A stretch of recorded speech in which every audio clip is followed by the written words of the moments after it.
Hello everyone, हाय। तो कैसे हैं आप सभी लोग? आशा करती हूँ आप सभी लोग बहुत अच्छे होंगे, बहुत बढ़िया होंगे, स्वस्थ होंगे, मस्त होंगे। तो चलो आओ आज के सेशन की शुरुआत करते हैं और देखते हैं अपना पहला क्वेश्चन। देखो पहला क्वेश्चन क्या है। इंडियन साइंटिस्ट हैं अदिति सेन दे। ठीक, तो अदिति सेन दे को जीडी बिरला अवार्ड मिला है। ठीक है, जीडी बिरला अवार्ड उन्हें फिज़िक्स में मिला है। बेसिकली साइंटिफिक रिसर्च की फील्ड में दिया जाता है। तो अदिति सेन दे को फिज़िक्स में क्वांटम रिलेटेड स्टडी के लिए जीडी बिरला अवार्ड दिया गया। अब द क्वेश्चन इज़ कि ये कौन सी महिला साइंटिस्ट हैं जिन्हें अवार्ड मिला। ठीक है, तो ये पहली महिला साइंटिस्ट हैं।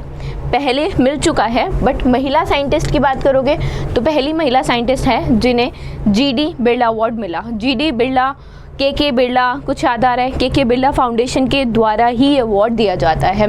तो अवार्ड इज़ गिवन बाय के बिरला फाउंडेशन। ठीक है, ये आप लिख सकते हो। अच्छा, इसमें एज लिमिट कितनी होती है? देखो, जो भी साइंटिस्ट बिलो 50 होगा, बिलो 50 ईयर्स होगा, उसको ये अवार्ड दिया जाता है। ठीक है, अब आप पूछोगे कितने पैसे मिलते हैं, कितने प्राइज मनी क्या, कैश मनी क्या होती है? तो कैश मनी होती है 5 लाख रुपीज़ की। कितने लाख रुपीज़ की? 5 लाख की।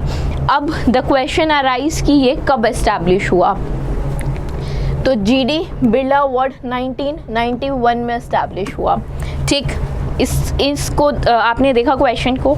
आगे देखिए, आगे बात करें। देखो, पहली महिला थी अदिति सेन दे जिन्होंने शांति स्वरूप भटनागर प्राइज़ को जीता था 2018 में। अब पहली महिला बनी है जिन्होंने जीडी बिरला अवार्ड को जीता है। ठीक, तो ये क्वेश्चन या तो आपको इस फॉर्म में मिल सकता है या फिर ये पूरा सेंटेंस एज इट इज़ लिख देंगे। यहाँ पे ब्लैंक की जगह फर्स्ट लिखा होगा एंड पूछ लेंगे ये पहली ऐसी महिला हैं जिन्हें कौन सा अवार्ड मिला, या शांति स्वरूप भटनागर प्राइज़ का नाम मेंशन कर देंगे एंड बोलेंगे कि किस साल में मिला। तो क्वेश्चन किसी भी फॉर्म में किसी भी तरीके से पूछा जा सकता है। ठीक, उनका रिसर्च जैसे मैंने बताया क्वांटम स्टेट्स में उन्होंने रिसर्च की थी। For that she has been awarded. आगे चलते हैं। फरवरी के महीने में union minister skill development entrepreneurship के जो मिनिस्टर हैं धर्मेंद्र प्रधान जी, उन्होंने पहला स्किल इंडिया सेंटर कंट्री के किस भाग में, किस स्टेट में खोला है? संबलपुर, उड़ीसा में खोला है। ठीक है, किसमें? उड़ीसा में, संबलपुर में। ठीक, तो ये जो नेशनल स्किल डेवलपमेंट कॉरपोरेशन है उसने डिज़ाइन किया है, डेजिग्नेट किया है बेसिकली सेंटर मैनेजर को। ठीक है, पद पे रखा है, सेंटर मैनेजर के पद पे रखा है व्यक्ति को, ताकि ऑर्गेनाइजेशन को, ताकि मॉनिटर हो सके जो भी ट्रेनिंग प्रोग्राम्स चल रहे हैं उसकी क्वालिटी, ठीक, उसकी फंक्शनिंग, सारी चीज़ अच्छे से मॉनिटर की जा सके। Introduction of low cost courses जो सेंटर पे है that would empower a large number of young people and लोगों को इससे फ़ायदा भी होगा और काफ़ी फ़र्क भी पड़ेगा। 1200 स्टूडेंट्स हैं जिनकी स्किल्स बेसिकली अपलिफ्ट की जाएंगी। ठीक है, एट द सेंटर। आगे चलते हैं। कितने मेडल्स मिले हैं इंडिया को एशियन इंडोर एथलेटिक्स चैम्पियनशिप में? इंडिया आया है 5th पोजीशन पे, पहला। ठीक, अब 5th पोजीशन पे आया है एशियन इंडोर एथलेटिक्स चैम्पियनशिप का। ये कौन सा एडिशन था? 11वां एडिशन था। ठीक है, 11th एडिशन था एशियन इंडोर एथलेटिक्स चैम्पियनशिप। कहाँ हुई थी? तेहरान, ईरान में। ठीक, मैम सारे क्वेश्चंस के आंसर बता रहे हो बिना पूछे, बस यही नहीं बता रहे कि कितने मेडल मिले। अरे 3 गोल्ड मिले, 1 सिल्वर मिला। ठीक है, तो आंसर जो होगा वो होगा 4A करेक्ट। ठीक है, that is 3 gold and 1 silver. Top किसने किया? चाइना ने। ठीक, उसके अलावा कब से कब तक हुआ? 17 से अभी 19 तारीख तक हुआ था। 17 to 19 फेब हुआ। कहाँ हुआ वो बता दिया। और कितनी 5th पोजीशन पे थी 4 मेडल के साथ इंडिया, ये आपको बता दिया इसके तहत। ठीक, चलो अब एक बार देख लेते हैं प्लेयर्स के नाम। और चाइना जैसे मैंने बताया फर्स्ट पे था, तो 16 मेडल्स के साथ था, 8 gold 6 silver and 2 bronze. China के बाद Japan 9 medals, that is 4 gold 4 silver 1 bronze. Then Kazakhstan 12 medals, 4 gold 2 silver 6 bronze. Then India 3 gold 1 silver.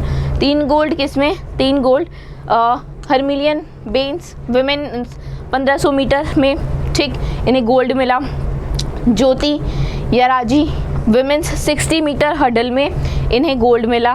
Then Tajinder Pal Singh Toor mains shot put event में गोल्ड मिला। And Ankita Dhyani women's 3000 metre में, इन्हें silver मिला। तो नाम याद रखना, किसी भी वे से पूछा जा सकता है कि the following person belongs to which sport. तो ये चीज़ पता होनी चाहिए, नाम पता होंगे, आपको पता होगा एथलेटिक्स से बिलोंग करते हैं सारे। चले आगे, देखो त्रिपुरा ने लॉन्च किया है अभी यूनिवर्सल हेल्थ इंश्योरेंस स्कीम, जिसका इस यूनिवर्सल हेल्थ इंश्योरेंस स्कीम का नाम क्या है? Chief minister Jan Arogya Yojana. ठीक, ये इन्होंने आयुष्मान भारत लाइक पीएम आयुष्मान भारत की जो योजना है उसके तहत ही त्रिपुरा ने किया है। और 2018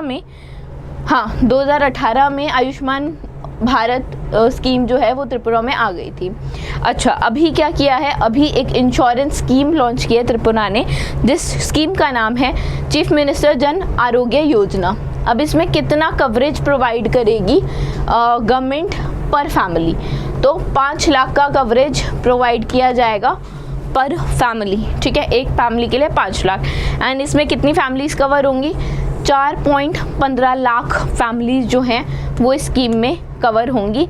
नॉर्थ ईस्ट की पहली ऐसी स्टेट है जो यूनिवर्सल हेल्थ कवरेज को लॉन्च कर रही है, यूनिवर्सल हेल्थ कवरेज स्कीम को लॉन्च कर रही है।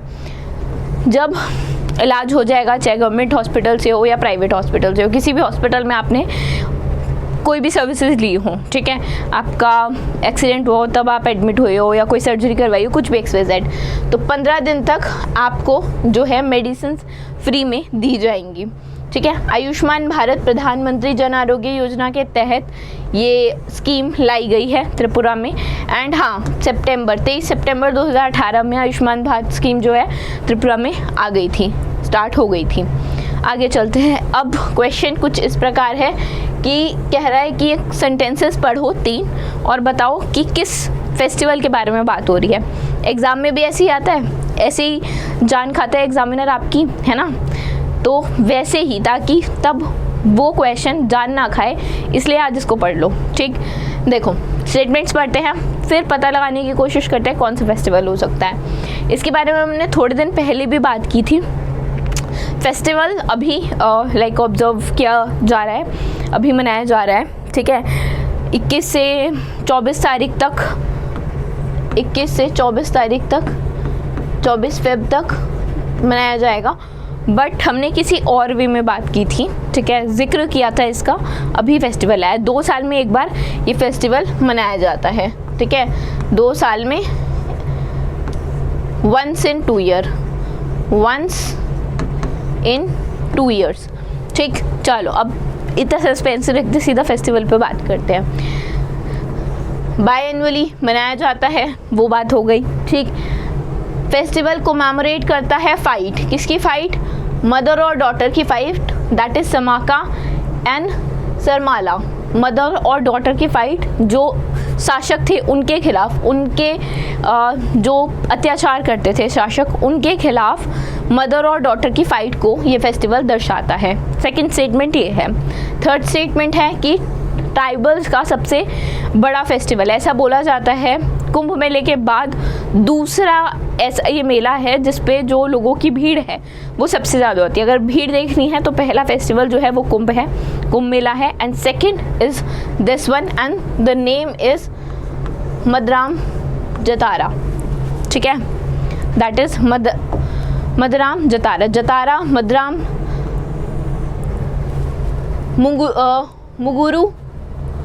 मुलुगु डिस्ट्रिक्ट में, बेसिकली तदवाई मंडल मुलुगु डिस्ट्रिक्ट में सेलिब्रेट किया जाता है, वहाँ से शुरू होता है।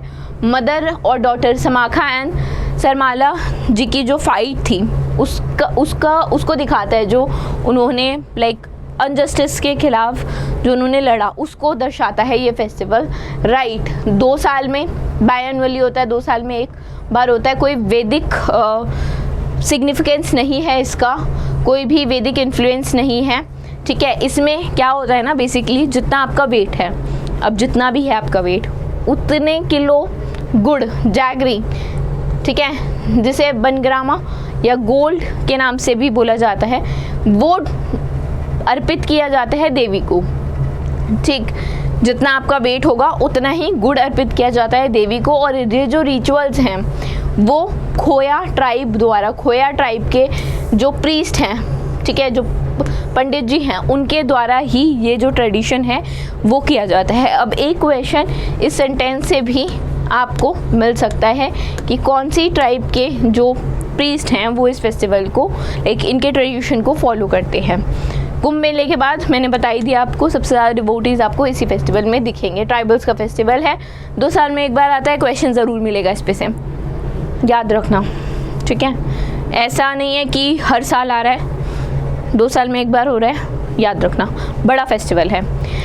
DRDO की जो कौन सी लेबॉर्ट्री है DRDO की जिसने MOU साइन किया है इंडियन एयरफोर्स के साथ, ताकि ये लोग जो फ्यूचरिस्टिक, जो फ्यूचर के, भविष्य के जो वेपन्स हैं या सेंसर हैं, LCA is light combat aircraft Tejas movie भी आई थी, और इवन फाइटर मूवी भी जो आई है उसमें भी बात की गई है, काफ़ी एयरक्राफ्ट्स दिखाए गए हैं, ठीक है। तो light LCA is light combat aircraft, ठीक है। तो लाइट कॉम्बैट एयरक्राफ्ट तेजस जो एयरक्राफ्ट है उसके futuristic sensors and futuristic weapons के से रिलेटेड इंडियन एयरफोर्स ने किसके साथ किसके साथ MOU साइन किया है?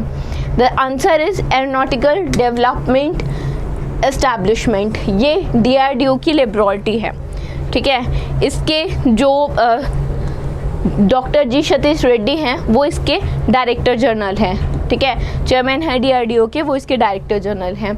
अगर आप एरोनॉटिकल डेवलपमेंट एजेंसी की बात करोगे, स्पेसिफिकली डिपार्टमेंट के अंदर ही आती है, ठीक है, डिपार्टमेंट ऑफ डिफेंस के अंदर ही आती है, and they have develop Tejas LCA and उसके जो भी वेरिएंट्स हैं उसको भी डेवलप किया है। हिंदुस्तान एरोनॉटिकल लिमिटेड का आप नाम जानते हैं, लाइट कॉम्बैक्ट एयरक्राफ्ट के डेवलपमेंट में बेसिकली इन्होंने स्टार्ट किया था, एंड पूरा प्रोजेक्ट ही प्रिंसिपल पार्टनर ये हैं लाइट कॉम्बैक्ट एयरक्राफ्ट के, right. Indian air force independently carry करेगा sensor weapon integration, flight testing and जो ऑपरेशनल कैपेबिलिटीज़ हैं तेजस की।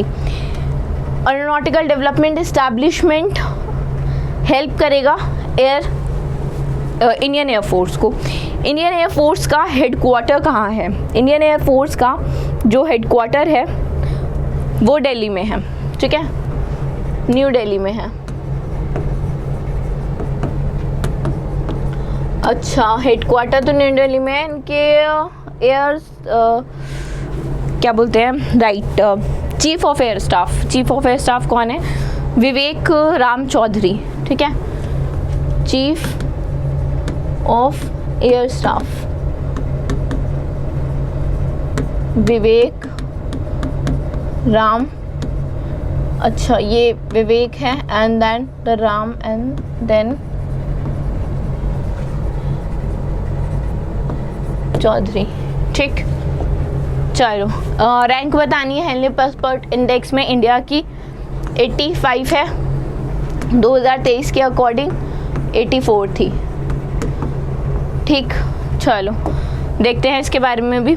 आप हेनली पासपोर्ट इंडेक्स हर बार पढ़ते हैं, कुछ स्पेसिफिक ऐसा तो नहीं है जो मुझे बताने की ज़रूरत है। अभी के 2024 के हिसाब से France, Germany, Italy, Japan, Singapore, Spain ये फर्स्ट रैंक पे हैं, ठीक, एंड सेकेंड रैंक पे हैं Finland, Netherlands, South Korea, Sweden, third पे हैं Austria, Denmark, Iceland, Luxembourg and UK। Bottom में अफगानिस्तान है। इंडिया की रैंक हमने देख ली, पाकिस्तान 106 पे, देन बांग्लादेश 102 पे, एंड मालदीव जो है वो 58 रैंक होल्ड करता है।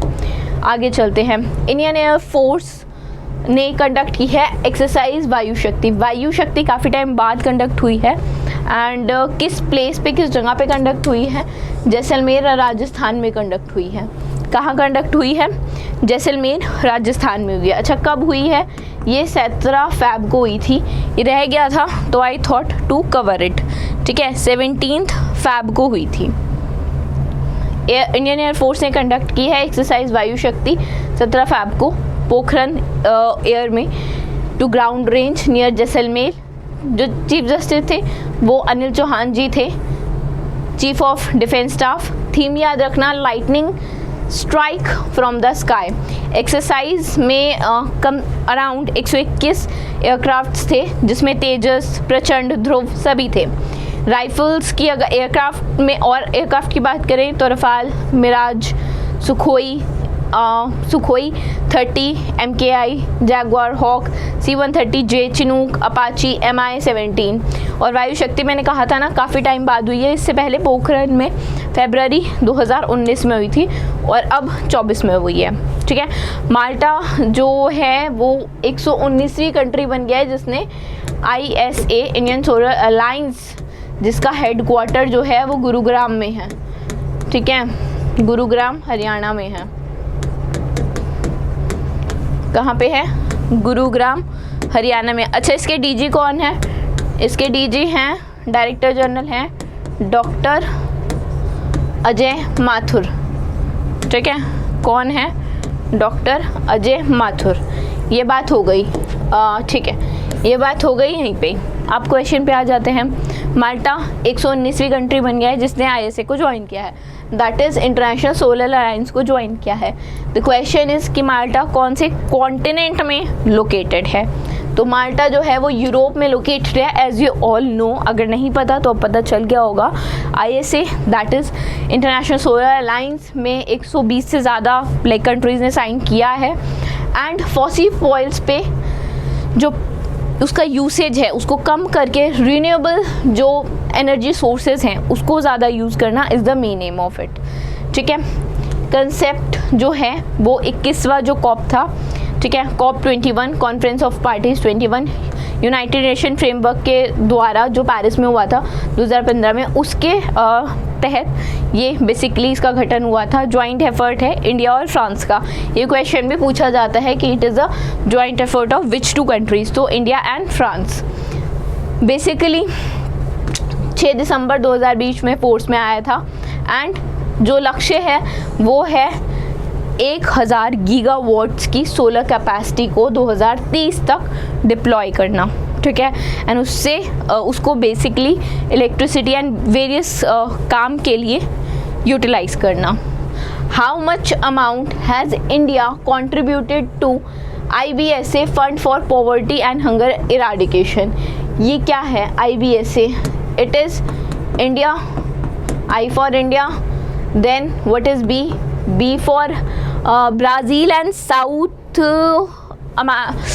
साउथ अफ्रीका है। ठीक है, B for Brazil and S for South Africa. ठीक, इंडिया, ब्राज़ील, साउथ अफ्रीका, इन तीनों नेशंस का, इन तीनों कंट्रीज़ का काइंड ऑफ एक पार्टनरशिप है। एंड ये पार्टनरशिप क्या करती है? ये पार्टनरशिप हेल्प करती है, किसको हेल्प करती है? उन प्रोजेक्ट्स में हेल्प करती है जो बेसिकली पॉवर्टी, गरीबी और भुखमरी मारने के, गरीबी और भुखमरी को मारने के, यानी कि गरीबी और भुखमरी को ख़त्म करने के काम में जो प्रोजेक्ट्स, मतलब जो प्रोजेक्ट्स का काम ही होता है कि गरीबी, पर्टिकुलर एरिया जोन में गरीबी और भुखमरी को ख़त्म करना। तो उसके लिए अभी इंडिया ने कितना अमाउंट जो है, कितना जो पैसा है वो कंट्रीब्यूट किया है। तो इंडिया ने $1 मिलियन जो है वो कंट्रीब्यूट किया है। ठीक है, $1 million India, Brazil, South Africa का जो बेसिकली फंड है establish bye these that will undertake project जो कम करते हैं पॉवर्टी को और हंगर को, दैट इज़ भुखमरी को। इंडिया के जो परमानेंट रिप्रेजेंटेटिव हैं रुचिरा कंबोज जी, उन्होंने चेक दिया था director of UN office for south cooperation Dima Al Khatib को। ठीक, and IBSA facility for poverty and hunger alleviation jointly India, Brazil, South Africa के द्वारा गठित किया गया था 2004 में, और ये ऑपरेशनल हुआ 2006 में। पर्पस मैंने बता दिया है, भुखमरी एंड गरीबी को ख़त्म करना इज़ द मेन एम और main source, main thing, right. So this was it from today's session. I hope आप लोगों को समझ आया हो बेसिकली एंड पसंद भी आया हो। So thank you, we will be meeting you obviously. Bye.